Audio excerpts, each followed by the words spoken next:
हरे हरे हरे हरे राम राम राम हरे हरे, हरे कृष्ण कृष्ण कृष्ण हरे हरे, हरे राम राम राम हरे हरे, हरे कृष्ण कृष्ण हरे राम राम हरे, हरे कृष्ण कृष्ण हरे राम राम हरे हरे, हरे कृष्ण कृष्ण हरे राम राम हरे हरे, हरे कृष्ण कृष्ण हरे राम हरे हरे, हरे कृष्ण कृष्ण हरे राम हरे हरे, हरे कृष्ण कृष्ण हरे राम हरे, हरे कृष्ण कृष्ण हरे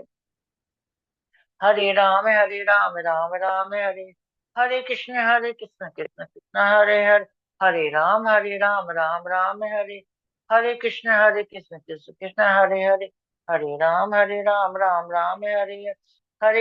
हरे,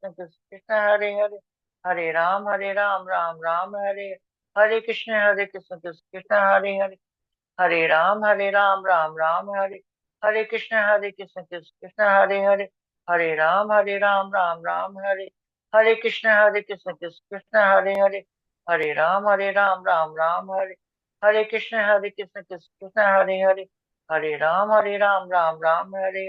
हरे कृष्ण हरे कृष्ण कृष्ण हरे राम हरे, जय श्री कृष्ण चैतन्य प्रभु नित्यानंद, श्री अद्वैत गदाधर श्रीवासादि गौर भक्तवृंद, हरे कृष्ण कृष्ण कृष्ण हरे राम राम हरे, हरे कृष्ण कृष्ण कृष्ण हरे राम हरे कृष्ण कृष्ण हरे राम हरे कृष्ण कृष्ण हरे कृष्ण हरे कृष्ण कृष्ण हरे कृष्ण हरे कृष्ण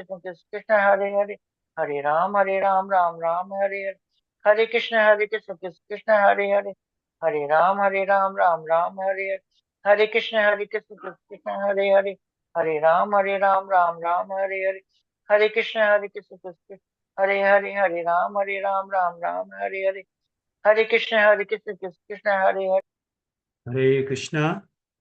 सभी भक्तों को प्रणाम। राम राम राम आज हरे हरे, जय प्रणाम। प्रातःकालीन जप सत्र में सभी वैष्णव वैष्णवी को मेरा सादर प्रणाम।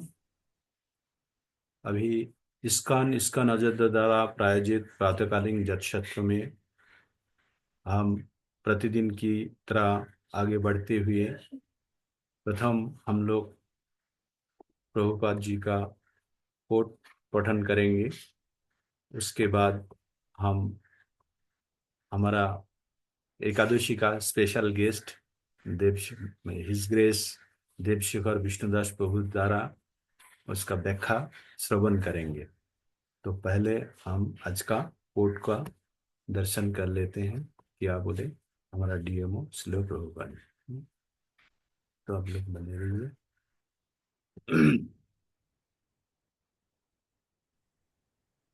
तो आज का कोट है, a snake can be charm by herbs and Mantra.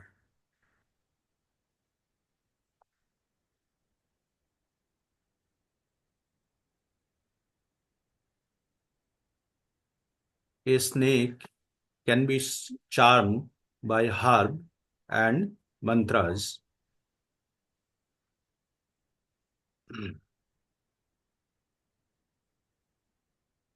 But the man envious cannot be.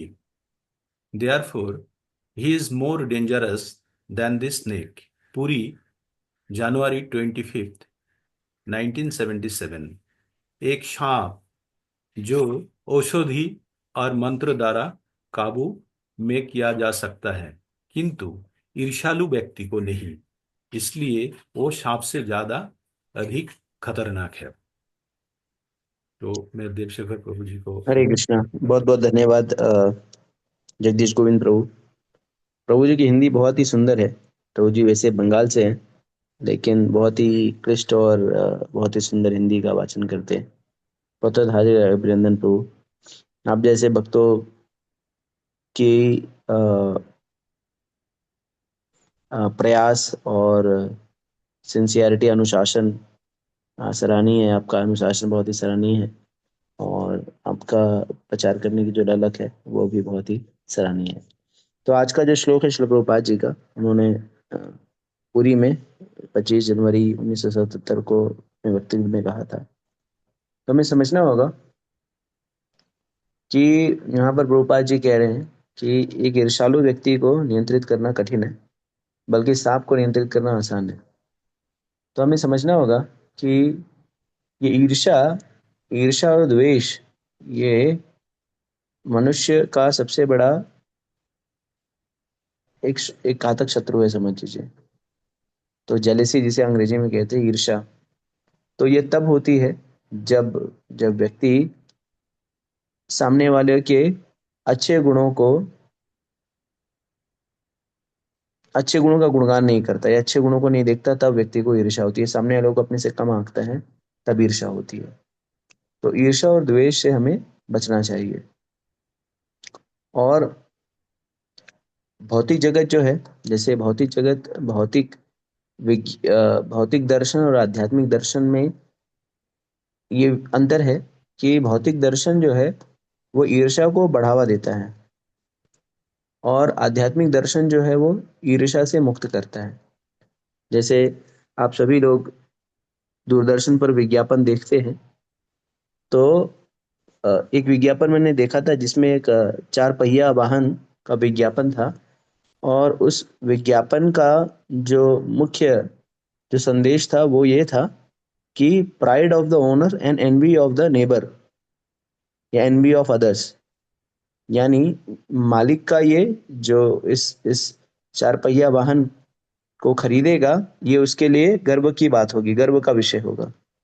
वहीं जो पड़ोसी होगा, जब इस वाहन को देखेगा आपके पास, तो वो इसके लिए ईर्ष्या का विषय होगा। तो और जो भी विज्ञापन है वो इसी तरह से होते हैं कि व्यक्ति, और हम विज्ञापन देख करके सामान क्यों खरीदते हैं? ईर्ष्या के कारण ही खरीदते हैं। जैसे किसी ने फलाना क्रीम लगा ली तो वो गोरा हो गया, और इसके पीछे जो है महिलाएं जो है दौड़ने लगी। एक व्यक्ति जो जिसके सर पे बाल नहीं थे, उसको कोई महिला पूछती नहीं थी, फिर उसने सर पे बाल लगा दिए, और फिर सारी महिलाएं जो है कूद कूद के ऊपर उसके ऊपर भागने लगी। तो ये सारी ईर्ष्या जो है, भौतिक जगत में, भौतिक दर्शन में ईर्ष्या को बढ़ावा दिया जाता है। और भौतिक दर्शन में ईर्ष्या को एक बहुत ही चिकनी, हम कह सकते हैं ना, चुकना चुपड़ा नाम देते हैं, बहुत ही पॉलिश्ड, बहुत ही एकदम चमकीला इसको एक नाम देते हैं, और जिसका नाम, जिसको कहते हैं कंपटीशन या प्रतियोगिता। तो प्रतियोगिता का नाम दे करके ईर्ष्या को बढ़ावा देते हैं। इसके उलट आध्यात्मिक दर्शन है, कृष्ण भावना भावित दर्शन है, जिसमें ईर्ष्या का कोई स्थान नहीं है। कृष्ण भावना भावित दर्शन में संतुष्टि ही सर्वोपरि है। जैसे भौतिक दर्शन में लोग जो हैं वो अधिक से अधिक इकट्ठा करना चाहते हैं, लेकिन आध्यात्मिक दर्शन में कृष्ण भावना भावित व्यक्तियों के जीवन में देखें तो उनका दर्शन सिर्फ यही है, जो प्राप्त है वो पर्याप्त है। तो मूलभूत दर्शन जो प्राप्त है वो पर्याप्त है। ये ये कृष्ण भावना भावित दर्शन है। तो हम सभी को ये समझना होगा कि जो भी चीजें, देखिए, मनुष्य जीवन का उद्देश्य अधिक से अधिक इकट्ठा करना नहीं होना चाहिए। मनुष्य जीवन का उद्देश्य होना चाहिए किस तरह से भगवान ने जो भी हमें दिया है वो हमारे लिए पर्याप्त है, और जो भी हमें मिलेगा वो भगवत कृपा से मिलेगा। अधिक प्रयास करने से कुछ भी हासिल नहीं होगा। लेकिन भौतिक दर्शन हमें सिखाएगा कि आप अधिक प्रयास करिए, और अधिक प्रयास करके और चीजें इकट्ठा करिए। लेकिन हमें समझना होगा कि भौतिक जगत में या भौतिक दर्शन जो है वो आत्मा के अस्तित्व को नहीं मानता, या परमात्मा के अस्तित्व को नहीं मानता। भौतिक दर्शन में लोग जो हैं यही सोचते हैं कि इस जगत में कोई भगवान की उपस्थिति नहीं है, कोई परमात्मा की उपस्थिति नहीं है, और हम स्वयं भी कोई जीवात्मा नहीं है, हम स्वयं भी ये हाड़ मास का शरीर है। और इस हाड़ मास के शरीर को आनंद तभी आएगा जब वो अधिक से अधिक चीजों को इकट्ठा करेगा। और इस अंधी दौड़ में अज्ञानता के कारण व्यक्ति भटकता रहता है। लेकिन आध्यात्मिक दर्शन, भगवत गीता हमें समझाती है कि हम हाड़ मास के शरीर नहीं है, बल्कि इस हाड़ मांस के शरीर में रहने वाले एक जीवात्मा है, जो कि अपने कर्मफलों के कारण उसे शरीर प्राप्त हुआ है, और ये शरीर में उसे कुछ काल तक रहना है, और उसके बाद उसे शरीर त्याग करके दूसरे शरीर को प्राप्त करना है। यानी वो इस जगत में क्या है, इस स्थान पर क्या है, एक प्रकार से पर्यटक है। और पर्यटक जो है, जिस स्थान पर रहता है उस स्थान से मोहित नहीं होता। तो हमें ये प्रयास करना चाहिए कि हम अपने जीवन के मूलभूत रूप से अपने अस्तित्व को समझें कि मैं कौन हूँ और मेरे जीवन का उद्देश्य क्या है। और ये तभी प्राप्त हो पाएगा, ये समझ पाया जाएगा, जब हम शास्त्रों का अध्ययन करेंगे। और और जब तक हम अपने मूलभूत अस्तित्व को नहीं जानेंगे, तब तक चीज़ों को इकट्ठा करने की हमारी प्रवृत्ति जो है समाप्त नहीं होगी। और जब चीज़ों को इकट्ठा करने में और सर्वश्रेष्ठ आने की ये जो अंधी दौड़ है, उसपे हम लगे रहेंगे, तब तक हम भागते रहेंगे, भागते रहेंगे, भागते रहेंगे। और इस भागते रहने का कोई अंत है क्या? कोई अंत नहीं। आप लोगों को देखिए, जीवन भर जो है नई-नई उपलब्धियाँ प्राप्त करने में निरंतर यत्नशील हैं, लेकिन ना इन उपलब्धियों से कुछ हासिल होने वाला है, ना ना इन उपलब्धियों से कोई लाभ है, कोई आनंद है। क्योंकि ये भौतिक आनंद जो है चीज़ों से प्राप्त नहीं हो सकता, जब तक आंतरिक रूप से व्यक्ति आनंदित नहीं है। जैसे कि कहते हैं कि गौधन, गजधन, बाजधन और अश्वधन खान, जब आवे संतोष धन, सब धन धूरी समान। तो संतोष धन आने तक, जब अगर व्यक्ति के अंदर संतोष धन नहीं है, हाँ, अगर ये अनुग्रह नहीं है कि भगवान ने जो मुझे दिया है वो मेरे लिए पर्याप्त है, और भगवान ने मुझे जो दिया है, जिस स्थिति में भी रखा है, वो भगवत कृपा से वो स्थिति सबसे सही स्थिति है, तब तक व्यक्ति जो है वो निरंतर संघर्षशील रहेगा। लेकिन जब व्यक्ति आत्मतुष्ट हो जाएगा, भगवान की कृपा पर पूरी तरह से आश्रित हो जाएगा, तब जा करके उसे वास्तविक आनंद की अनुभूति होगी। तो कल हम लोग भगवद गीता पढ़ रहे थे। भगवद गीता के चौथे अध्याय के 10वें श्लोक में भगवान यही कहते कि जो व्यक्ति आसक्ति, मोह और भय से मुक्त है, और दिव्य ज्ञान से आच्छादित होकर के दिव्य ज्ञान हाँ, मोह से मुक्त है, और ज्ञान से प्रकाशित होकर के मेरी शरण में आता है, वो मेरे दिव्य प्रेम को प्राप्त करता है। तो इस आसक्ति से ही हमें दूर जाना है, और आसक्ति से ही ईर्ष्या आती है। तो आसक्ति आएगी क्यों? जब हम अपने आप को भौतिक शरीर मानते रहेंगे।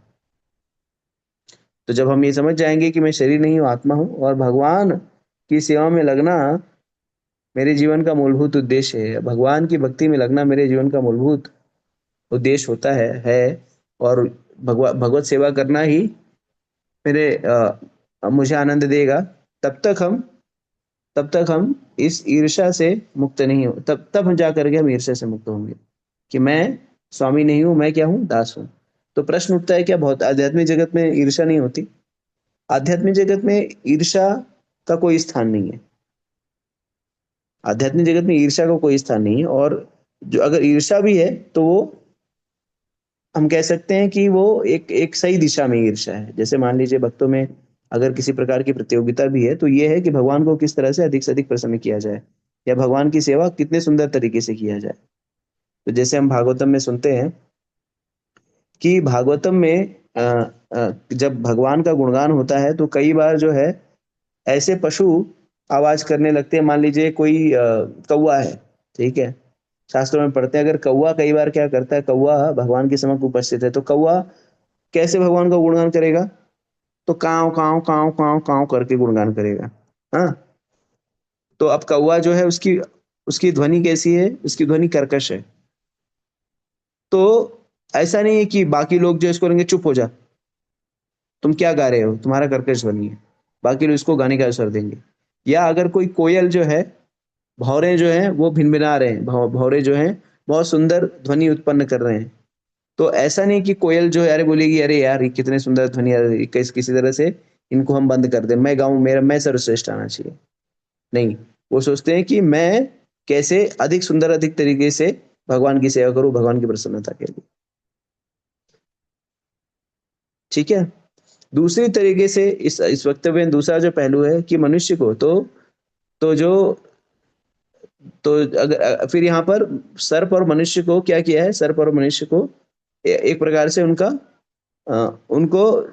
कंपेयर किया गया है कि सर्प और मनुष्य।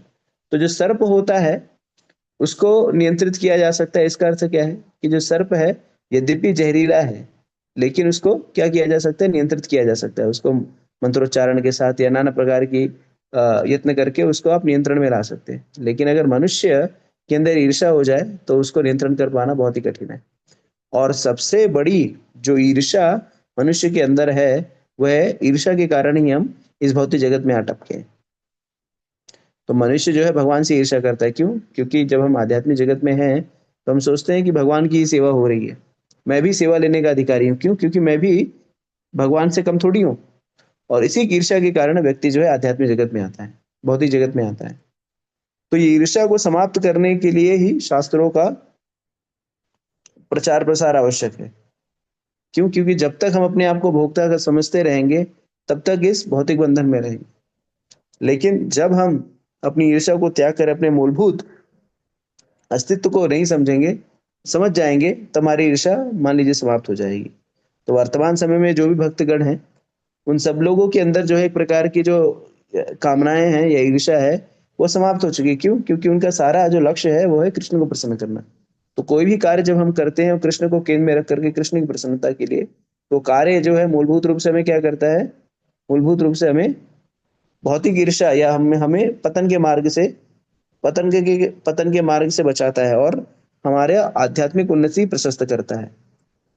तो हम सभी को चाहिए कि किसी भी प्रकार से किसी भी प्रकार से स्वामित्व के भाव को त्यागें और ये समझें कि भगवान ही इस जगत के मूलभूत और एकमात्र भोक्ता हैं। जैसे भगवद गीता के 5वें अध्याय के 29वें श्लोक में कहते हैं ना, भोक्ता राम यज्ञ तपसाम सर्वलोक महेश्वरम सुहृदम सर्वभूतानाम ज्ञत्वाम शांति रक्षति।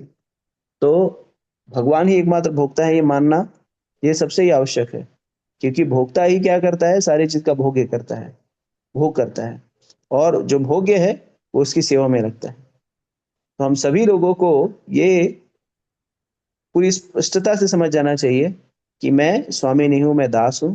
और भगवान को प्रसन्न करना, भगवान के सानिध्य में रह करके भगवान की प्रसन्नता के लिए कार्य करना, ये मेरे जीवन का मूलभूत उद्देश्य है। और जब इस तरह से हम जीवन को जीवन को निभाएंगे, भगवान की भक्ति में संलग्न रहेंगे और विशेष रूप से भगवान को शरणागत रहेंगे, भगवान का नाम जप करेंगे, हरे कृष्णा कृष्णा कृष्णा हरे हरे, हरे राम राम राम हरे हरे, तो भगवान के प्रति हमारी ईर्ष्या का भाव मिट जाएगा, हमारी सेवा का भाव उद्भव होगा और हम भगवत प्राप्ति करने के लिए सबसे योग्य उम्मीदवार बन जाएंगे। ठीक है, हरे कृष्णा। कृष्णा प्रभु जी, बहुत अच्छा ढंग से सबका समझा है। अभी हम भगवत गीता पाठ करेंगे और आज का भगवत गीता पाठ करने का जो सेवा मिला है अशोक माता जी को, तो माता जी को मैं अनम्यूट का एक्सेस दे रहा हूँ। माता जी कृपा। हरे कृष्णा प्रभु जी, हरे कृष्णा। पंचांग प्रणाम प्रभु जी। अध्याय 18 श्लोक नंबर 34। यया तू धर्म कामाद्रित्याधार्यते अर्जुन अस्मिन् फलाकांक्षी धृति सह पार्थरार्षि। यया तू धर्म का अनर्थ धृत्या धार्यते अर्जुन अस्मिन् फलाकांक्षी धृति सह पार्थराजसी। यया तू धर्म काम अनर्थ धृत्या धार्यते अर्जुन अस्मिन् फलाकांक्षी धृति सह पार्थराजसी। अनुवाद प्रभुपाद जी। लेकिन हे अर्जुन, जिस धृति से मनुष्य धर्म अर्थात तथा काम के फलों में लिप्त बना रहता है वह राजसी है। तात्पर्य प्रभुपाद जी के द्वारा। प्रभुपाद जी की जय। जो व्यक्ति धार्मिक या आर्थिक कार्यों में कर्म फलों का सदैव आकांक्षी होता है, जिसकी एकमात्र इच्छा इंद्रिय तृप्ति होती है तथा जिसका मन जीवन तथा इंद्रियां इस प्रकार संलग्न रहती हैं, वह रजोगुणी होता है। यथारूप भगवत गीता की जय। श्री प्रभुपाद की जय। हरे कृष्णा प्रभु जी। हरे कृष्णा माता जी, बहुत सुंदर ढंग से अपने पठन किए हैं। अभी हिज ग्रेस देवशंकर प्रभु जी को और एक बार जैसे पहले हम लोगों को अच्छा ढंग से समझाए और एक बार बोलेंगे जी प्रभु जी हमको पुनः समझा दे इस श्लोक को। हरे कृष्ण।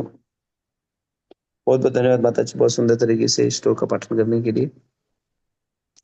तो इस श्लोक में राजसी गुण का भगवान व्याख्या कर रहे हैं। तो जैसा कि हम जानते हैं, इस जगत का, ये पूरी जगत का संचालन जो है प्रकृति के तीनों गुणों के अंतर्गत होता है। तो तीन गुण जो इस जगत के संचालन में सबसे महत्वपूर्ण योगदान देते हैं वो है सत्वगुण, रजोगुण, तमोगुण। और ये सत्वगुण, रजोगुण, तमोगुण वास्तविकता में ये तीन प्रकार के ताले हैं जो व्यक्ति को स्वतंत्र होने से रोकता है। यानी हम सभी लोग जो है, हम सभी लोग ये प्रकृति के तीनों गुणों के द्वारा बंधे हुए हैं, या हम कह सकते हैं तीन गांठ हैं। और जब तक ये तीन गांठ खुलेगी नहीं, तब तक हम इस बंधन से बाहर नहीं निकल पाएंगे। तो हमें प्रयास करना है कि कैसे इन तीनों गांठों को खोलें, इन तीनों बंधनों को खोलें। तो यहाँ पर रजोगुण के बारे में बात कर रहे हैं। तो रजोगुण अगर आप देखें तो सृष्टि जो है वो तीनों गुणों से, तीनों गुणों के समन्वय से संचालित होती है। इस सृष्टि का निर्माण जो है, तो ये तीनों गुण जो है इस सृष्टि के पूर्ण रूप से संचालन, निर्माण, पालन पोषण और विध्वंस तीनों में अपना अपना योगदान देते हैं। तो जो सत्वगुण है, सत्वगुण में क्या होता है, तो सत्वगुण में इस सृष्टि का पालन पोषण होता है। अगर आप देखें तो घर के जो भी मूलभूत, जो भी विशेष कार्य होते हैं, या हम कह सकते हैं विशेष व्यवस्था होती है, या विशेष आवश्यक चीजों की जो चर्चा होती है वो किसमें होती है, वो सत्वगुण में होती है। तो व्यक्ति की सत्वगुण में जब रहेगा तब वो सोच समझ पाता है। जैसे जो भी महत्वपूर्ण निर्णय, झगड़ा करते हुए हम निर्णय लेते हैं क्या, महत्वपूर्ण निर्णय नहीं, बैठ करके शांति से निर्णय लेते हैं सोच समझ कर। तो ये सारे निर्णय लेने वाले कार्य सत्वगुण में होते हैं। तमोगुण में क्या होता है, तमोगुण में विध्वंस करने वाले कार्य, जैसे तोड़ फोड़, झगड़ा फसाद, ये सब तमोगुण में होते हैं, जब व्यक्ति की मति जो है वो सही स्थान पर नहीं होती। और रजोगुण में क्या होता है, रजोगुण में सृष्टि का सृजन होता है। तो सृष्टि का सृजन, तो रजोगुण में सृष्टि का सृजन होता है। सृजन क्यों होता है, क्योंकि रजोगुण से सबसे महत्वपूर्ण चीजों का उद्भव होता है, काम, इच्छाएं का उद्भव जो है वो रजोगुण में होता है। तो आप देखें इस प्रकृति को चलाने के लिए इन तीन गुणों के तीन अधिष्ठाता देव हैं। तो सत्वगुण के विष्णु, रजोगुण के ब्रह्मा और तमोगुण के शिव जी। तो भगवत गीता में भगवान बताते हैं कि हमें समझना होगा कि रजोगुण से क्या उत्पन्न होता है, काम उत्पन्न होता है। और जब रजोगुण से व्यक्ति के अंदर काम उत्पन्न होता है, काम से नाना प्रकार की इच्छाएं उत्पन्न होती हैं। और रजोगुण की स्थिति में व्यक्ति जो है वो बहुत ही क्रियाशील रहता है। क्यों, क्योंकि रजोगुण में जब व्यक्ति को रहता है तो उसकी काम इच्छाएं जो हैं वो बहुत ही तीव्र स्तर पर होती हैं। तो काम इच्छाओं से तात्पर्य सिर्फ भौतिक काम का नहीं है, या स्त्री पुरुष के संबंध का नहीं है, यानी किसी प्रकार की इच्छा है। तो अगर आप सामान्य जीवन देखें तो सुबह का समय जो है, प्रातः काल का समय जो है, व्यक्ति बहुत शांत चित्त रहता है, क्योंकि उसके लिए बहुत कुछ, जब आप सो करके उठते हैं सुबह एकदम 4 5 6 बजे तक, तो आपका जो ऊर्जा है, चेतना है शरीर में, बहुत ही उन्नत होता है, मन बहुत शांत रहता है।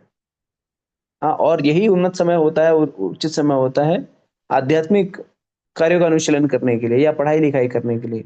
जो लोग छात्र है, जैसे हम लोग छोटे थे, तो प्राय हमें यही समझाया जाता था कि सुबह जल्दी उठ करके पढ़ाई करो, क्योंकि समय का समय क्या होता है, बहुत ही वातावरण शांत होता है, मन शांत होता है, चित्त शांत होता है, अफरा तफरी नहीं रहती। जो रजोगुण होता है वो दूसरा समय है। जब व्यक्ति, मान लीजिए 9 10 बज जाए, तो 9 10 बजे आप देखेंगे तो शहरों में विशेष करके, या आजकल ग्रामीण अंचलों में भी 8 9 बजे जो है अफरा तफरी का माहौल रहता है। लोग जो है भाग रहे होते हैं। क्यों, किसी को कार्यालय जाना है, किसी को कुछ कार्य करने के लिए जाना है, और सब जो है एकदम क्रियाशील होते हैं। क्यों, क्योंकि उन्हें कुछ ना कुछ कार्य करने के लिए प्रयत्नशील रहते हैं। और जब संध्या काल का यात्री का समय होता है, 10 बजे 10 11 बजे, तो लोग प्रमत्त हो जाते हैं, तमोगुण में आ जाते हैं। सारा वातावरण शांत हो जाता है, सब लोग सो रहे होते हैं। हाँ? तो रजोगुण में व्यक्ति क्या करता है, रजोगुण से प्रभावित व्यक्ति जो है बहुत ही क्रियाशील होता है। जैसे सत्वगुण में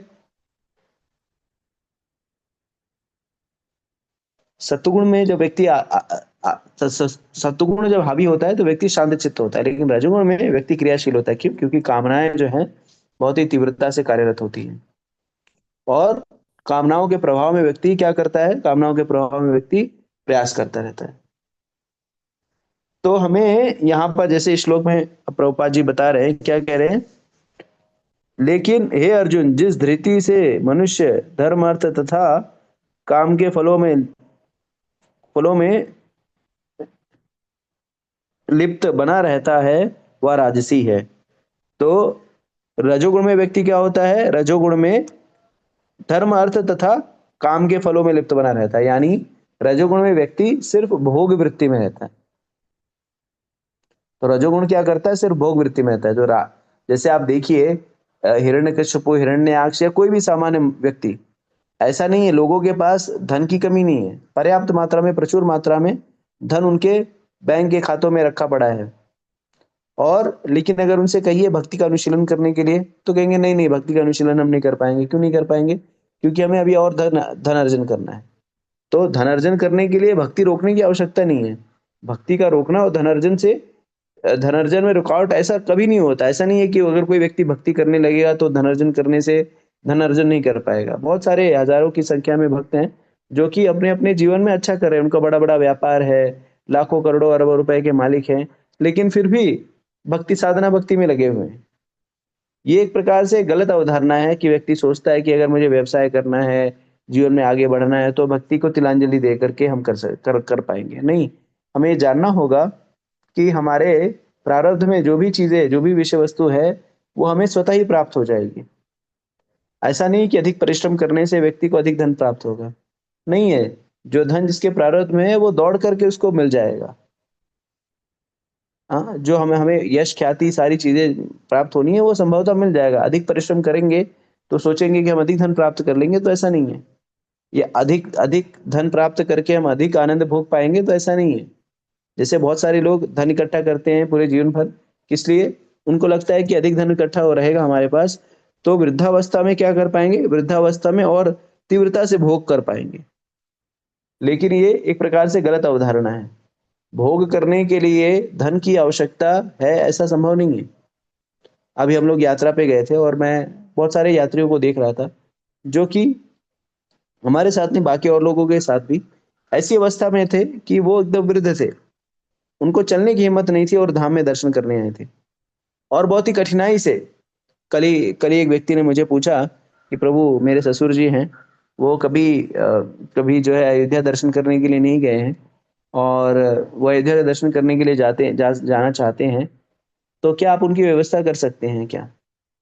तो मैंने कहा कि अच्छा, कितनी एज होगी? तो उन्होंने कहा कि मेरे ससुर जी जो है वो पैरालिटिक है, मतलब उनके पैर में, उसके शरीर के नीचे दोनों पैर से चल नहीं पाते, और उनकी इच्छा है कि अयोध्या दर्शन करने के लिए, रामलला का दर्शन करने के लिए। तो उन्होंने कहा अच्छा। तो उन्होंने कहा इसके पहले नहीं गए? बोले इसके पहले कभी नहीं गए हैं। तो उन्होंने कहा कि मुझे ऐसी व्यवस्था चाहिए प्रभु कि उनको बिना हिले डुले जो है, बिना यहाँ वहाँ किए, उन्हें सीधा राम जी का दर्शन करने मिल जाए। तो मैंने कहा कि कोई दिक्कत नहीं है, आप आइए, और वहाँ पे व्हील चेयर इत्यादि की व्यवस्था होती है, आप उस पर बैठाइए और क्या कहते हैं, उनको दर्शन के लिए लेके जाइए। हाँ, तो ये व्यक्ति जो थे वो पूर्व काल में युवा थे, इनके पास शक्ति थी। जैसे कोई व्यक्ति होता है जिसको बचपन से ही भगवान ने उसको मतलब इतनी व्यवस्था नहीं दी, उसकी शारीरिक शरीर ऐसा नहीं बनाया कि वो सबल हो सके। लेकिन ये व्यक्ति, इन्होंने पूरे जीवन भर क्या किया, धनोपार्जन किया, देश विदेश घूमे, हाँ, नाना प्रकार की संपत्तियां इकट्ठा की, लेकिन कभी भी ये नहीं सोच पाए कि चलो इतना संपत्ति इकट्ठा करना है, चलो आध्यात्मिक अनुशीलन के लिए थोड़ा सा किसी धाम में ही चला जाता हूँ। तो ऐसी स्थिति है कि मैंने उनको कहा कि कोई बात नहीं, आस पड़ोस में बहुत ही भगवान की अन्य लीला स्थलियां, वहां पे जाइए। तो कहे नहीं नहीं प्रभु, ऐसा नहीं हो पाएगा, हमें खाली रामलला का दर्शन करके चले जाएंगे।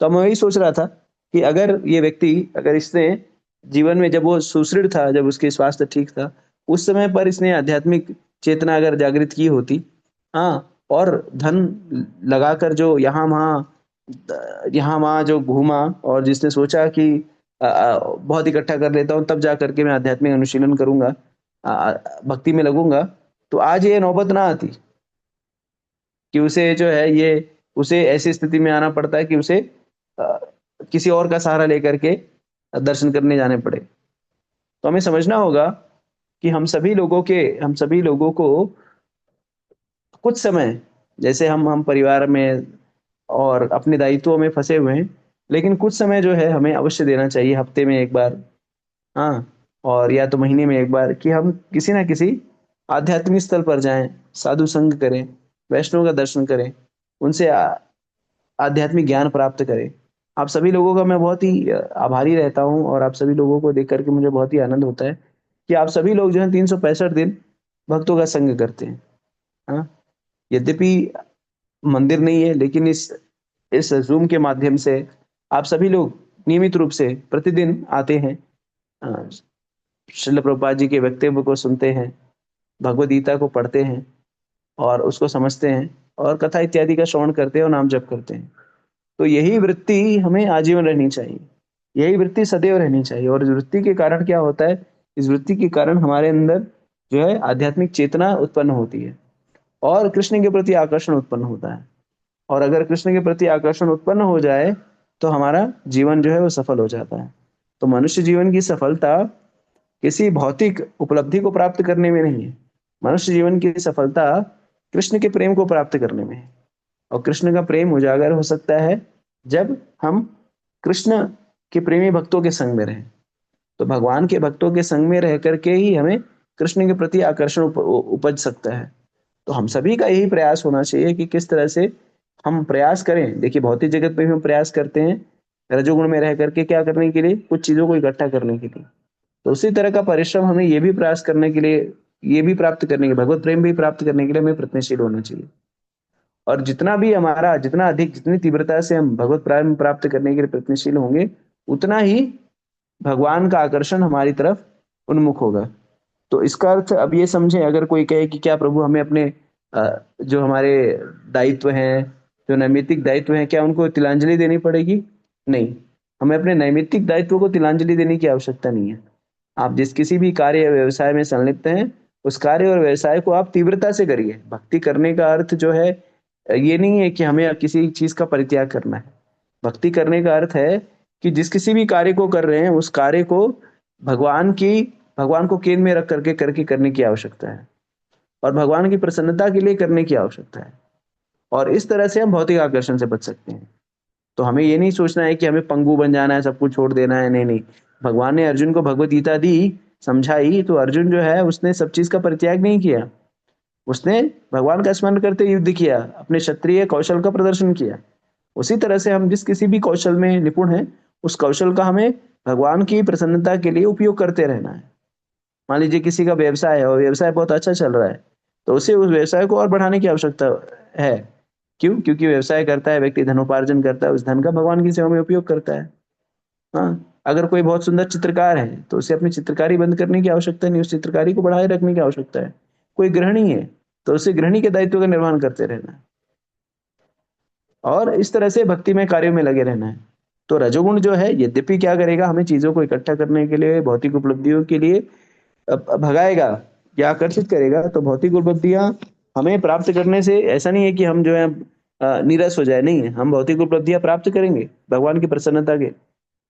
जैसे अभी कल ही, एक कुछ दिन पहले ही, एक भक्त, एक युवा लड़का जो कि आईआईटी की तैयारी कर रहा था, उसने कहा कि प्रभु अब मेरा मन नहीं करता, और मैं अब सोचता हूँ कि क्या सामान्य ही कर लूँ, जो भी मिल जाए, सामान्य ही कॉलेज में दाखिला ले लूँ और वहीं पे मैं इंजीनियरिंग कर लेता हूँ। अब मैं आईआईटी के लिए प्रयत्न नहीं करता। क्यों? क्योंकि मैं समझ गया हूँ जीवन का उद्देश्य क्या है। तो मैंने ना, तुम मूर्ख हो, हाँ, तुम कुछ नहीं समझ गए हो। तुम क्या कर रहे हो, भगवत गीता के नाम पर अपनी जिम्मेदारियों के से पलायन कर रहे हो। तो मैंने कहा उसको कि तुम्हें आईआईटी में भक्त होने का अर्थ ये नहीं कि हम जो है आईआईटी में नहीं पढ़ेंगे, अब हम किसी भी हमारी ये इच्छा हो जाएगी, नहीं हम नॉर्मल कॉलेज से पढ़ेंगे। नहीं, भक्त होने का अर्थ है हम जो भी कार्य करेंगे उसमें अपना 100% देंगे, और 100% को देंगे किसके लिए? भगवान की प्रसन्नता के लिए। तो आपको परिश्रम करना है और आईआईटी में ही प्रयास करना है कि आपको आईआईटी में ही प्रवेश मिले। क्यों? क्योंकि आईआईटी में जब आपको प्रवेश मिलेगा तो आप क्या करेंगे, आप बाकी लोगों के लिए एक एक उनके लिए प्रेरणा स्रोत रहेंगे कि देखो ये भक्ति भी कर रहा था और भक्ति करने में इतना निपुण था, भक्ति करने के कारण इतना ये प्रवीण हो गया, इसकी बुद्धि इतनी तीक्ष्ण हो गई कि ये आईआईटी में इसने दाखिला लिया। अगर कल को आप किसी सामान्य सामान्य कॉलेज में या सामान्य विश्वविद्यालय में आप जाते हैं, तो लोग आपको यही कहेंगे, देखो ये लड़का इतना मेधावी था लेकिन भक्तों के संग में आने से इसकी बुद्धि का नाश हो गया। अब ये लड़का जो आईआईटी में जाने वाला था, अब ये सामान्य अभियांत्रिकी विद्यालय में पढ़ाई कर रहा है, तो ये ठीक नहीं है। तो भगवान ने अर्जुन को अपने क्षत्रिय युद्ध कौशल को कम करने के लिए नहीं कहा। भगवत गीता को सुनने के बाद अर्जुन जो है वो पंगु नहीं बन गया, बोला अभी अस्त्र नहीं चलाऊंगा, अपने युद्ध कौशल को नहीं दिखाया, ऐसा नहीं था। उसने अपने युद्ध कौशल को दिखाया और अच्छी तरह से युद्ध कला का भी प्रदर्शन किया और विजयी भी रहा। लेकिन उसने सारा प्रदर्शन किसको स्मरण करते हुए किया? कृष्ण को स्मरण करते हुए किया, कृष्ण के निमित्त कार्य करते हुए किया, और इस कारण से कृष्ण अर्जुन जो है वो महान योद्धा कहलाया। तो उसी तरह से हमें भी अपनी आकांक्षाओं को, अपनी इच्छाओं को, अपनी वासनाओं को कृष्ण की ओर उन्मुख कर देना है।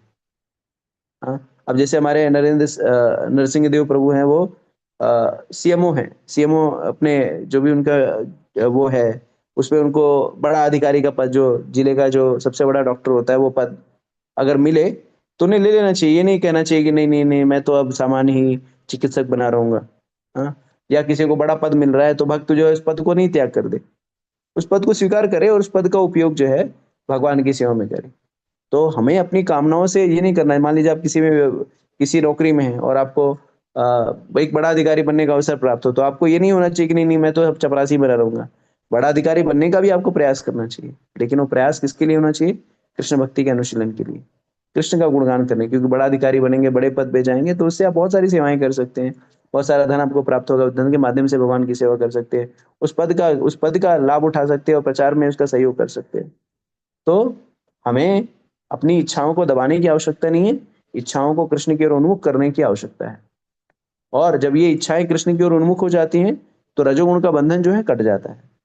तो ये तीनों गुणों का बंधन यद्यपि क्या है, बंधन कारक है। तो अगर इच्छा करेंगे तो बंधन कारक है, लेकिन वही इच्छाएं कृष्ण से जुड़ जाएंगी तो वो कृष्ण भावना भावित हो जाती है, वो सेवा के अंतर्गत आ जाती है। तो तीनों गुणों को पार करके ही हम आध्यात्मिक जगत को प्राप्त कर सकते हैं। इसलिए भगवान कहते हैं भगवद गीता में, देवी एषा गुणमयी मम माया दुरत्या मामेव प्रपद्यन्ते माया मेथान तरन्ते थे। तो यद्यपि प्रकृति के तीनों गुणों को पार कर पाना कठिन है, लेकिन अगर कोई मेरी कृष्ण की शरण ले लेता है तो वो प्रकृति के तीनों गुणों से पार हो जाता है और पूरी तरह से मुक्त हो जाता है। तो हमारे सारे कार्य क्या हैं? रजोगुण से सारे कार्य जो है काम से आच्छादित हैं और हमें नाना प्रकार के कर्मफल देंगे। लेकिन जब यही कार्य कृष्ण से जुड़ जाएंगे तो ये कार्य आध्यात्मिक हो जाएंगे, और जब कार्य आध्यात्मिक हो जाएंगे तो कार्य कार्य नहीं रहेगा, सेवा रहेगा। तो कृष्ण से हम कार्य को कैसे जोड़ पाएंगे? कृष्ण से अपने कार्य को जोड़ पाएंगे उनके पवित्र नामों का जप करके। हरे कृष्णा कृष्णा कृष्णा हरे हरे, हरे राम राम राम हरे हरे। हम सभी को चाहिए कि अपनी इच्छाओं को तिलांजलि ना दे, अपने कामनाओं को तिलांजलि ना दे, बल्कि उन कामनाओं को, इच्छाओं को भोग वृत्ति से पृथक करें, भोग से हटाएं कि हम भोग नहीं करेंगे, और हम जो है हम उसे भगवान की सेवा में लगाएंगे। तो इस तरह से जब हम भोग वृत्ति से हट करके कृष्ण सेवा की ओर उन्मुख हो जाएंगे तो हमारी कामनाएं समाप्त हो जाएंगी और हमारा शुद्धिकरण हो जाएगा, और इससे कृष्ण प्रेम भी आसानी से प्राप्त होगा। ठीक है। हरे कृष्णा प्रभु जी। प्रभु जी ने बहुत अच्छा ढंग से हमको विस्तारित समझाए हैं कि पहले हमका कोट का व्याख्या किए हैं, और बाद में प्रभु जी ने ये श्लोका जो हमारा चैप्टर चल रहा है 18 अध्याय का, जिसमें वर्तमान में जो सेक्शन हम पढ़ रहे हैं वहाँ पे गुण का प्रभाव है। तो प्रभु जी ने, हम अभी तक एक एक श्लोका पढ़ रहे थे गुण का विस्तार आलोचना करने के लिए, लेकिन प्रभु जी ने पूरा जो गुण का प्रभाव है टोटल चैप्टर में जितना भी पॉइंट्स है सभी बिंदु को प्रभु ने स्पर्श किए एवं हमको विस्तारित समझाने का कोशिश किए। ये हमारा कमी है कि हम उतना नहीं समझ पाते हैं, नहीं उतना एक्सेप्ट कर पाते हैं। फिर भी हम बार बार सुन सुन के उसको अपना मस्तिष्क के अंदर बैठाने का प्रयास करेंगे। ठीक है। और प्रभु जी, अभी अगर कोई प्रश्न पूछने चाहते हैं तो आप लेने के लिए तैयार हैं। अगर आप आज्ञा देंगे तो मैं बाकी भक्तों से पूछूंगा। जी जी, प्रश्न ले सकते हैं। प्रभु जी प्रश्न लेने के लिए तैयार है। जो प्रभु जी, माता जी जिनको सवाल है थोड़ा एड्रेस कीजिए। आ, अनंत रूप दास प्रभु जी, प्लीज आप अनम्यूट कीजिए। हरे कृष्ण प्रभु जी, धन्यवाद, प्रणाम। प्रभु जी। प्रभु जी कैसा रहा आपका कुछ? मैं तो मिस कर गया ये यात्रा, तो मेरी आ, किस्मत में को- लिखा नहीं था प्रभु जी। नहीं नहीं, ऐसा नहीं है। कुछ लोग जो है वहां पर पहुंच के दर्शन किए, आपने तो मानसिक रूप से दर्शन किया प्रभु जी। ठीक है, तो ऐसा नहीं है, और आगे भी यात्राएं होंगी, आप उसमें जुड़ सकते हैं। ठीक प्रभु है। जी, हाँ, दूसरा प्रभु जी, एक ये, हाँ, इसीलिए मैंने कहा भी जी, आपने कहा था जैसे एक वृद्ध वृद्ध आता जो पैरालिटिक अटैक था, वो आप चाहता था दर्शन करना, उसने पहले अगर किया होता कर लेता। देखो मेरी इच्छा थी तब भी मैं कर नहीं पाया, ये दिक्कत है। तो कभी ऐसा ना हो जाए कि जैसे अगले मतलब 5-6 साल के बाद फिर आ जाए और उस टाइम मेरी हेल्थ कंडीशन ऐसा ना कर दर्शन पाऊँ, तो उसका उसमें क्या किया करना चाहिए? नहीं नहीं, तो आप चिंता ना करें, आपके साथ ऐसा नहीं होगा। आप भगवान की भक्ति कर रहे हैं, भगवान का नाम जप करने से सारे तीर्थ तीर्थ करने का फल प्राप्त हो जाता है। तो हरे कृष्ण कृष्ण कृष्ण हरे हरे, हरे राम राम राम हरे हरे, आप जप कर रहे हैं तो आप सारे तीर्थों का फल प्राप्त कर रहे हैं। तो कोई थैंक दिक्कत नहीं है, गुरु साधु और वैष्णव की कृपा रहेगी तो आप पुनः वहां पर, एक्चुअली वास्तविकता में हमें वैष्णव के संग में ही धार्मिक स्थानों पर जाना चाहिए, आध्यात्मिक स्थलों पर जाना चाहिए। नहीं तो क्या होता है, अगर हम भक्तों के संग में नहीं जाते ना, तो उस भाव को समझ नहीं पाते, उस आध्यात्मिक दर्शन को समझ नहीं पाते, या उस तीर्थ के महात्म्य को समझ नहीं पाते। तो इस बार जो है हमारी यात्रा में परम पूज्य कमल लोचन प्रभु आए थे, जो कि बहुत ही वरिष्ठ भक्त है, और उन्होंने बहुत सुंदर तरीके से सारे लीला स्थलियों का विस्तार से वर्णन किया और उसके महात्म्य को बताया, और किस तरह से भक्ति लीला स्थलियों से प्रेरणा लेकर के हम भक्ति में अग्रसर हो सके, इसके विषय में भी बताया। तो जब हम भक्तों के संग में जाते हैं तो लीला स्थलियों के महात्म्य को समझते हैं, और उससे हमें भक्ति में और तीव्रता प्राप्त होती है। तो आप चिंता ना करें, आप भगवान का नाम जप कर रहे हैं। वास्तविकता में भगवान का नाम जप कर पाना इतना दुर्लभ है, शास्त्र हमें समझाते हैं कि जब एक व्यक्ति जान लीजिए सारे तीर्थों में स्नान कर लेता है, दान पुण्य कर लेता है, साधुओं की वैष्णव की सेवा करता है, तब जाकर के उसके मुख से भगवान का नाम निकलता है।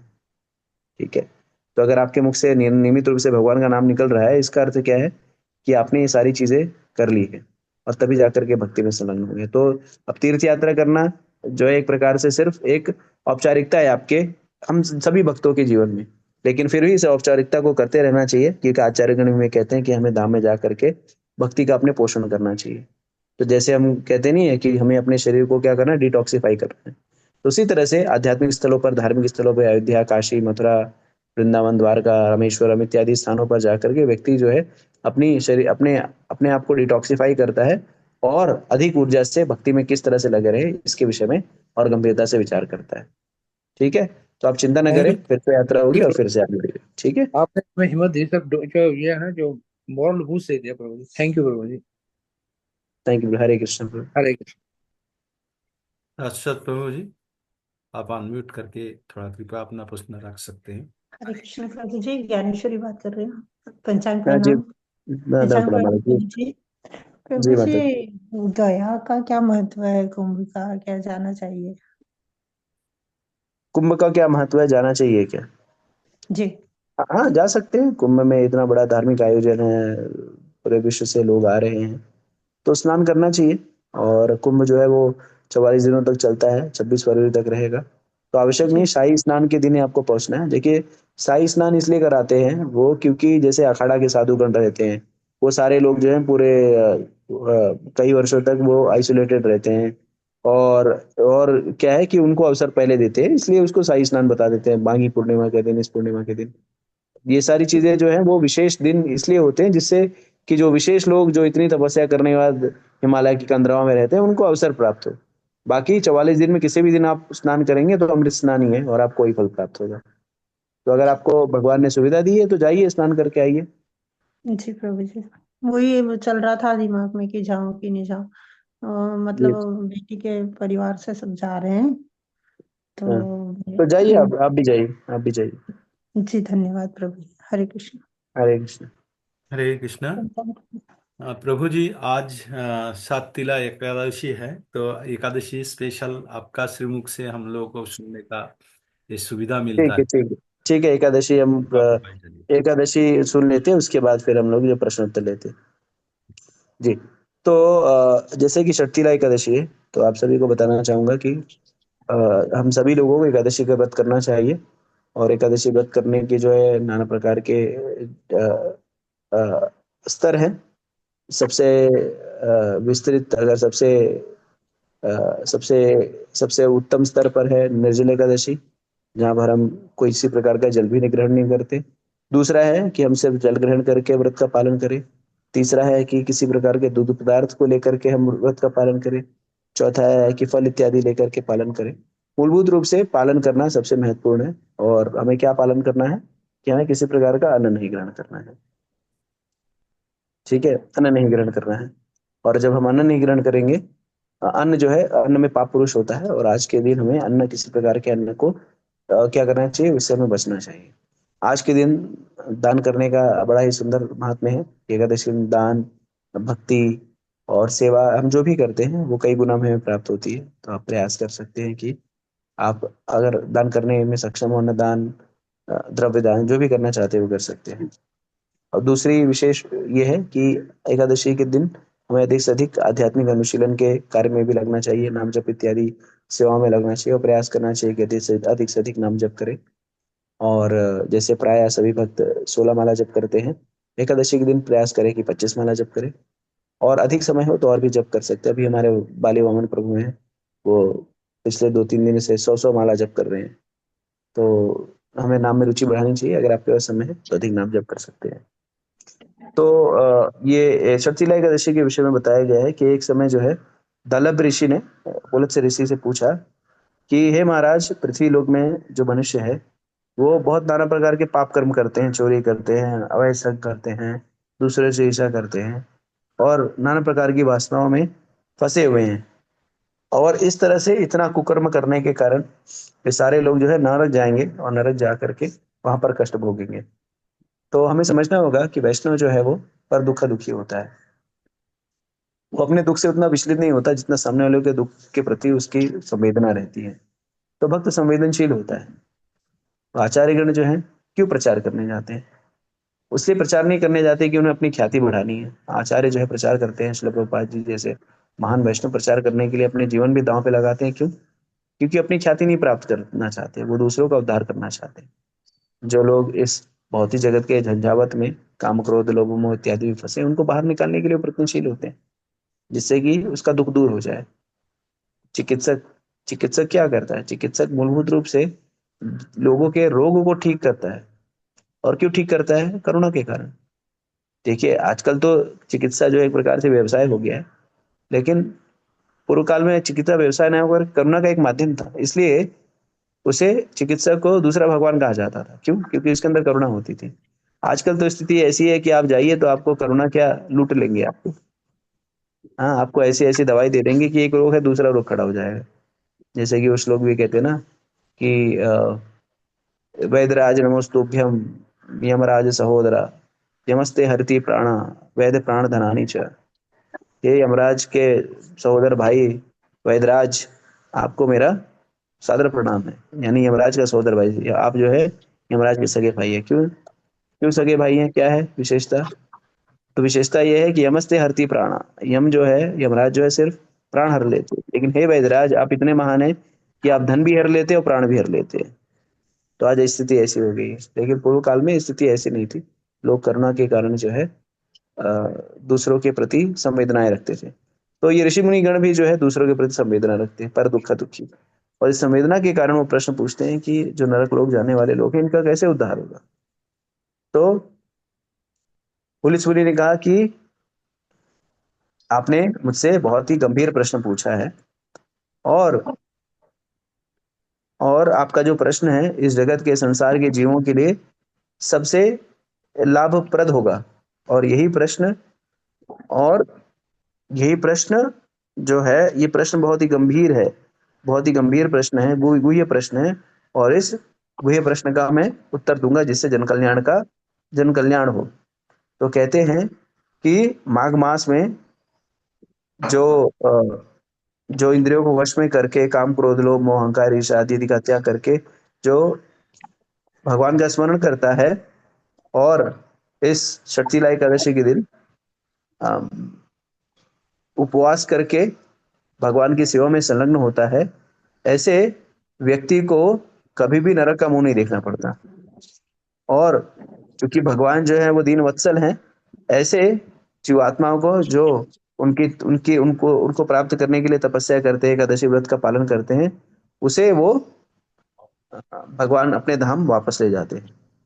तो हमें चाहिए कि सभी तो जो भी भक्त इस षटतिला एकादशी के दिन भगवान कृष्ण की पूजा में संलग्न होगा, नाम जप नाम स्मरण करेगा, शास्त्रों का अध्ययन करेगा और दान पुण्य इत्यादि करेगा, उसे भगवत प्रेम प्राप्त होगा, भगवत कृपा प्राप्त होगी और वो भवसागर से मुक्त हो जाएगा। तो हम सभी लोगों को चाहिए कि हम सभी लोग खुद भी इस एकादशी व्रत का पालन करें और अन्य जो भी लोग हैं उनको भी इस एकादशी व्रत का पालन करने के लिए प्रोत्साहित करें और इस तरह से भगवत कृपा का लाभ प्राप्त करें।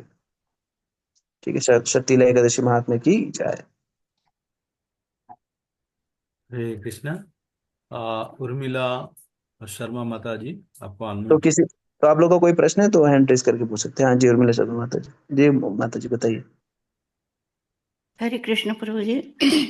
जी माता अभी जी। आप श्लोक में पढ़ा है कि धर्म अर्थ काम मोक्ष ये रजोगुनी है, तो इसमें समझ में नहीं आया कि धर्म भी रजोगुनी है।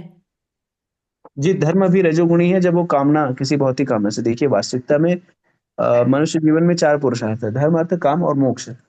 तो धर्म अर्थ काम जो है, क्या धर्म लोग धर्म का अनुपालन क्यों करते हैं?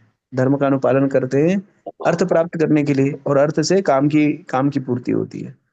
तो इस संदर्भ में जो है रजोगुणी हो जाता है। लेकिन जब धर्म का अनुशीलन करे कृष्ण को प्राप्त करने के लिए तो वो रजोगुणी ना होकर के वो शुद्ध सत्व के स्तर पर आ जाता है। ठीक है, जब आप अपनी इंद्रियों को तुष्ट करने की इच्छा को छोड़ करके अपनी कामनाओं की पूर्ति को छोड़ करके कृष्ण की इच्छा को कामना को पूरा करने में लगाते हैं तो वो रजोगुणी ना होकर के वो शुद्ध सत्व के गुण में आता है। तो वही कहा गया है ना कि देवी ऐसा गुणमय मम माया दुरत्या। तो जब तक कामनाएं अपने भोग के लिए है तब तक वो बंधनकारी है, लेकिन जैसे ही वो कामनाएं जो है वो कृष्ण की ओर उन्मुख हो जाती है वो मुक्ति का कारण बनती है। ठीक है, जी हरे कृष्ण। हरे कृष्ण माता। बोलिए वामन प्रभु जी। प्रभु जी दंडवत प्रणाम। दंड प्रभु जी, पर बताइए प्रभु। प्रभु जी इजाजत हो तो मैं इस कैंप पर 2 शब्द कह सकता हूँ क्या, जो अभी अभी हमने धाम यात्रा खत्म की है। ठीक है, बोलिए। प्रभु जी ये अभी तक जितनी हमने धाम यात्रा की है जी उसमें सबसे उत्तम ये जो हमारी धाम यात्रा थी। और हमारे इस्कॉन ने इतने प्रयत्न करे कि हमको ज्यादा से ज्यादा धार्मिक स्थानों की यात्रा कराई जाए। और मैं देख रहा था सारे के सारे हमारे जो गुरुजन हैं एडी चोटी का जोर लगाकर हमारी सेवा कर रहे थे। एक नया फीचर भर के आया कि देखिए परमेश्वर हरि प्रभु जी ने पहले यात्रा का जो है ना प्रोग्राम बनाने से पहले बड़ी मेहनत की, हर जगह हर साइट ढूंढी उन्होंने कि ब्रेकफास्ट 300 रुपये होगा, कैसे होगा। तो हमारे जाने से पहले 2 गाड़ियां अच्छा भोजन लेकर पिंट को ब्रेकफास्ट तैयार कर रही और 2 गाड़ियां फिर आगे भगा दी कि वो लंच के लिए जा रही है। और साइट बड़े चुने हुए पहले मतलब तैयारी करके, इतना वेल ऑर्गेनाइज कैंप था आज तक हमने देखा नहीं। और बहुत ही भौतिक तरीके से भी किए कि आप देखिए शाही जो ब्रेकफास्ट हम कहाँ कर रहे हैं, समुद्र के तट पे। अगला लंच कहाँ कर रहे हैं, मंदिर में। तो ऐसे ही मैंने देखा क्या गजब का मतलब जो है ना प्लानिंग थी और कितना गजब का था। और हमें माला जप करने का मैक्सिमम टाइम मिल रहा था क्योंकि वोल्वो बस बड़ी लंबी लंबी यात्रा कर रहे थे, वहां हमें को काम नहीं धाम नहीं, गाड़ी ड्राइवर चला, इतना बढ़िया मौका मिला जब करने का कि आनंद हो गया, बहुत ही आनंद इकट्ठा हो गया। तो मैं सभी की ओर से आपका सभी का, गुरुजनों का और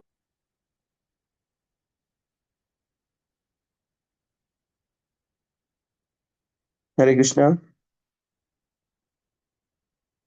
प्रभु जी का नेट मेरे ख्याल से ठीक नहीं है, तो बहुत बहुत धन्यवाद प्रभु जी, आपने बहुत सुंदर तरीके से जो यात्रा हुई इसके विषय में, आप लोगों के सहयोग के कारण ही यात्रा हो पाया, और हम सभी इस्कॉन अयोध्या में आपके सहयोग के इसी तरह के आकांक्षी रहेंगे। ठीक है, थैंक यू बलिवान प्रभु, थैंक यू प्रभु जी। थैंक यू प्रभु। ठीक है, अजय कुमार प्रभु। हरे कृष्ण प्रभु जी। हरे कृष्णा। प्रभु जी, आज के स्वर्ग में ये कहा जाता है कि समय से पूर्व और भाग्य से ज्यादा ईश्वर कुछ नहीं देते हैं, तो हमें क्या मेहनत नहीं करनी चाहिए फिर? नहीं, मैंने कहा मेहनत कब, नहीं कहा कि मेहनत नहीं करनी चाहिए, मेहनत करनी चाहिए, भगवान को केंद्र में रख करके मेहनत करनी चाहिए, भगवान की प्रसन्नता के लिए। ठीक है, तो मेहनत करेंगे तो भी मिलेगा तो नहीं जितना वो हमारे भाग्य में होगा। जी बिल्कुल।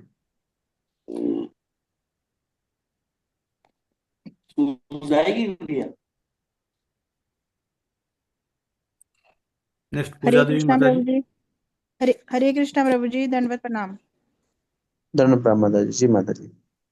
प्रभु जी, हमें अगर पहली बार एकादशी रखनी हो तो हम कोई भी रख सकते हैं, या इसमें भी कोई होता है कि कृष्ण पक्ष वाली रखनी है या शुक्ल पक्ष वाली, कुछ ऐसा है? नहीं, किसी भी एकादशी व्रत को कहीं से भी शुरू कर सकते हैं। जैसे जी प्रभु गुलाब जामुन जो है, गुलाब जामुन खाया आपने? जी। तो गुलाब जामुन जब खाते हैं तो कौन से साइड से खाते हैं? किसी भी साइड से खा लेते हैं। बस वही है। जी। तो दूसरा प्रभु जी, इसमें पाप और अपराध में क्या अंतर है? पाप जो है वो निष्कृष्ट काम होता है, अपराध जो है किसी के प्रति होता है। यानी आपने कुछ ऐसा किया जिससे सामने वालों को दुख पहुंचा तो अपराध की श्रेणी में आता है, और पाप जो है वो शास्त्रों में अनुमोदित जो कार्य नहीं होते उनको वो पाप की श्रेणी में आते हैं। पाप पाप जो है आपको दंड का भागी बनाता है, और अपराध जो है, अपराध से व्यक्ति के प्रति जो है व्यक्ति को कष्ट पहुंचता है। तो पाप का प्रायश्चित होता है और अपराध का क्षमा क्षमा प्रार्थना होता है। जी प्रभु जी, धन्यवाद प्रभु जी। हरे कृष्ण। हरे कृष्ण। रघुवंश, His Grace रघुवंश हरे कृष्ण चंद्र प्रभु जी, दर्शन। नाम नॉन ब्राह्मण प्रभु जी। प्रभु जी बताइए। प्रभु जी, जैसे सठ तिला एकादशी का नाम दिया, तो सठ और तिला ये क्या, इसका मतलब क्या तात्पर्य है? जैसे क्या सठ माने देखिए कि जैसे 6 हो गए कर्मकांड, किलो है जी? जी बिल्कुल, तो जैसे कर्मकांड के श्रेणी में जो है तिल का भोग लगाते हैं भगवान को इत्यादि, लेकिन हमारे आचार्यगण जो है इस पे कोई ज्यादा जोर नहीं देते, इसलिए मैंने उस पे कर्मकांड के जो उसका अंश था उसके विषय में ज्यादा चर्चा नहीं की। तो अच्छा ठीक है, नाम जप करना, शास्त्रों का अध्ययन करना पर्याप्त है अगर कर्मकांड नहीं कर पा रहे हैं तो। अच्छा, ये कर्मकांड में आता है सठ तिला का जो ये? नहीं नहीं नहीं नहीं नहीं नहीं, कर्मकांड में नहीं आता, मतलब जैसे उसमें बहुत सारी चीजें हैं, जैसे आमलिका एकादशी हो तो आमला के पेड़ को पूजा करो, षठतिला एकादशी है तो भगवान को तिल चढ़ाओ इत्यादि। तो अगर आपको संभव कर सकते हैं, नहीं हो तो नाम जप किया तो पर्याप्त है, मेरा कहने का ये अर्थ है। तो इसमें क्या करना पड़ता है? कुछ इस तिलों का कुछ होता नहीं, कोई महत्व होता विशेष है? करने की आवश्यकता नहीं, वही मैंने कहा ना कि नाम जप करिए आप। ठीक है, ठीक है प्रभु जी। ठीक है, हरे कृष्ण प्रभु जी, नाम धन्यवाद प्रभु जी। हरे कृष्णा। प्रभु जी ने अच्छा, जागरूक प्रभु जी ने हाथ उठाए हैं, तो प्रभु जी को देख लेते हैं प्रभु जी क्या पूछते हैं। अनम्यूट किया प्रभु जी, आप थोड़ा पूछिए प्रभु जी से। हेलो। जी हरे प्रभु कृष्णा। जगरूप। हरे कृष्ण प्रभु जी। प्रभु जी हरे कृष्णा। हाँ बोलिए प्रभु जी, आप म्यूट हो गए हैं। प्रभु जी अनम्यूट कर दीजिए जगरूप प्रभु को। हरे प्रभु जी। कृष्णा। हाँ सुनाई दे रहा है प्रभु, पूछिए प्रभु। कुछ नहीं, बस इतना कहना था कि हमारी यात्रा आध्यात्मिक और धार्मिक रूप से आनंदमय और विभोर में रही। जी सभी का बहुत बहुत धन्यवाद है। वो अभी आप अहमदाबाद में हैं कि आ गए अहमदाबाद से दिल्ली? अब मैं रेवाड़ी पहुंचा हूँ, रेवाड़ी रास्ते पहुंच में हूँ। गए हैं? जी अच्छा अच्छा प्रभु, बहुत सुंदर प्रभु, आपने एक बहुत सहयोग किया एक प्रभु। घंटे में गुड़गांव पहुंच जाऊंगा। अच्छा, गुड़गांव पहुंच जाएंगे, अच्छा अच्छा प्रभु, बहुत सुंदर जी प्रभु। जी, ठीक है, धन्यवाद प्रभु जी। धन्यवाद धन्यवाद। प्रभु जी बहुत ठीक है, बहुत धन्यवाद। और कोई प्रश्न नहीं है? प्रभु जी बहुत बहुत धन्यवाद। हम लोगों को सुबह सुबह एकादशी के दिन प्रभु जी प्राय समय देते हैं और हम लोगों को इसका महत्व एवं बाकी चीज़ों से भी हमको अवगत कराते हैं। तो हम कृपा प्रभु जी से रिक्वेस्ट करेंगे कि बीच बीच में आके हम लोगों को दर्शन दे और हम लोगों का थोड़ा सा उद्धार होने का एक रास्ता प्रशस्त करें। नहीं नहीं प्रभु, आप लोग का संग लेने से मेरा उद्धार हो जाएगा, इसकी गारंटी है मुझे। ठीक है, तो तो मेरा तो प्रभु उद्धार जी पक्का है आप लोग का संग प्राप्त करके। तो प्रभु जी ठीक के है, हरे लिए एक कृष्णा, बार हम सभी को सब तो मिल प्रणाम। प्रभु जी के लिए हम सब मिलके एक बार हरे कृष्ण महामंत्र का जाप करेंगे। तो सभी मिलके बोलेंगे, हरे कृष्णा कृष्ण कृष्ण हरे हरे, हरे राम राम राम हरे हरे। जय श्री प्रभुपाद।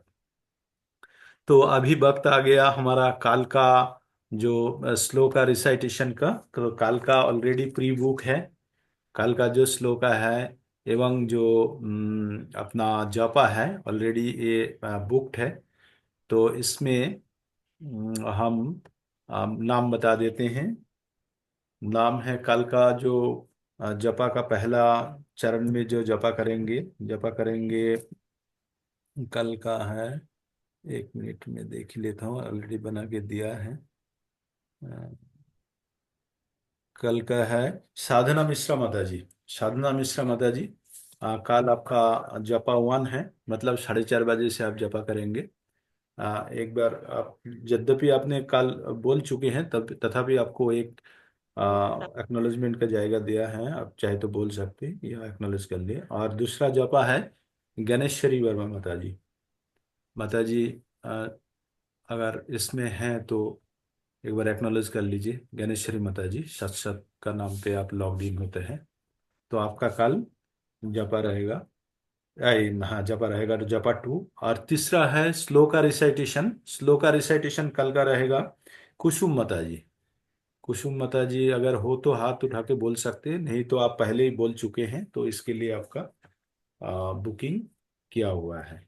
तो अभी हम लोगों का जो काल जो श्लोका पाठ किया जाएगा उसको मैं एक बार पढ़ के सुनाने का प्रयास करता हूँ, आप लोग जरा सुनिए। जया स्वप्नं भयं शोकं विषादं मधमेव च न विमुच्यन्ति दुर्मेधा धीति सा पार्थो तामसी। जया स्वप्नं भयं शोकं विषादं मदमेव च न विमुच्यन्ति दुर्मेधा धृति सा पार्थोस्तामसि। गया स्वप्नं भयं शोकं विषादं मदमेव च न विमुच्यन्ति दुर्मेधा धृतिः सा पार्थो तामसी। तो काल कुसुम माता जी पाठ करेंगे।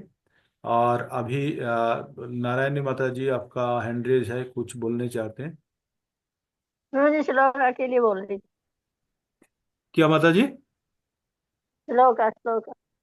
श्लोका काल का बुकिंग है माता जी, तो आपको फिर अच्छा ठीक नेक्स्ट ठीक डे है में प्रभु दिया जी, जाएगा। ठीक है, ठीक है प्रभु जी। हरे हरे कृष्णा। धन्यवाद, प्रणाम प्रभु जी। हाँ, और ये गणेश्वरी वर्मा माता जी आपका ये है हाँ कल। जी प्रभु जी, कल 5:30 से मैं करूँगी। हाँ ठीक है माता जी, जी ऑलरेडी नोट जी। कर लिया।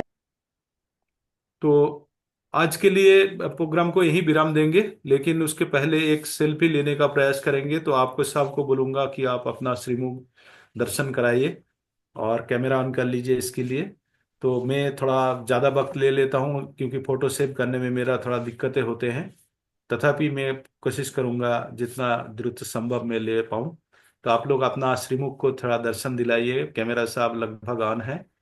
तो हरे कृष्ण कृष्ण कृष्ण हरे हरे, हरे राम राम राम हरे हरे, हरे कृष्ण कृष्ण कृष्ण हरे हरे, हरे राम राम राम हरे हरे, हरे कृष्ण कृष्ण कृष्ण हरे हरे, हरे राम राम राम हरे हरे, हरे कृष्ण कृष्ण कृष्ण हरे हरे, हरे राम राम राम हरे हरे, हरे कृष्ण कृष्ण कृष्ण हरे हरे, हरे राम राम राम हरे हरे, हरे कृष्ण कृष्ण कृष्ण हरे हरे, हरे राम राम राम हरे हरे, हरे कृष्ण कृष्ण कृष्ण हरे हरे, हरे राम राम राम हरे हरे, हरे कृष्ण कृष्ण कृष्ण हरे हरे, हरे राम राम राम हरे हरे, हरे कृष्ण कृष्ण कृष्ण हरे हरे, हरे राम राम राम हरे हरे, हरे कृष्ण कृष्ण कृष्ण हरे हरे, हरे राम राम राम हरे हरे, हरे कृष्ण कृष्ण कृष्ण हरे हरे, हरे राम राम राम हरे हरे, हरे कृष्ण कृष्ण कृष्ण हरे हरे, हरे राम राम राम। हरे कृष्णा। आप लोगों का थोड़ा वक्त में ज़्यादा ही ले लिया। दोनों फोटो हमने मतलब इमेज जो सेल्फी स्क्रीनशॉट ले लिए हैं। और आप सभी लोगों को, सभी भक्तों को मेरा सश्रद्ध प्रणाम। आज एकादशी है, आज ज़्यादा से ज़्यादा माला जाप कीजिए। और इसी के साथ आज विराम लेते हैं, लंबा हो गया आज का प्रोग्राम। प्रभु जी ने बहुत अच्छा ढंग से हम लोगों को समझाया। कभी कभी सौभाग्य होता है तो कल पुनः 4:30 बजे मिलते हैं, तब तक के लिए विराम देते हैं। हरे कृष्णा कृष्ण कृष्ण हरे हरे, हरे राम